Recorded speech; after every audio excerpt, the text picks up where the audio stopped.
Mango fruit ball తయారు చేసుకోవడానికి కావలసిన పదార్థాలు: మామిడి పండ్లు, బ్రెడ్ స్లైసెస్, పాలు, పంచదార, custard powder, jelly, green, red, yellow, జీడిపప్పు, బాదం పప్పు, పిస్తా పప్పు.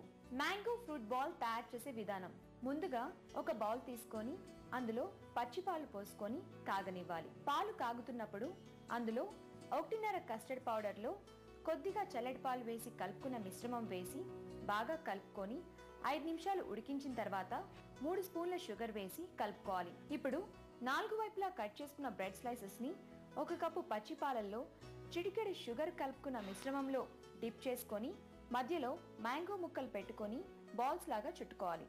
ఇప్పుడు ఈ బాల్స్ ని వేరొక బౌల్లోకి తీసుకొని దానిపై తయారు చేసుకున్న కస్టర్డ్ మిశ్రమం, కాజు, బాదం, పిస్తా పౌడర్లు చల్లి పైన జెల్లీ యాడ్ చేసుకోవాలి. చివరిగా తయారైన మ్యాంగో ఫ్రూట్ బాల్ ని డ్రై ఫ్రూట్స్ తో డెకరేట్ చేసుకోవాలి. అంతే, ఎంతో టేస్టీగా ఉండే summer special mango fruit ball ready.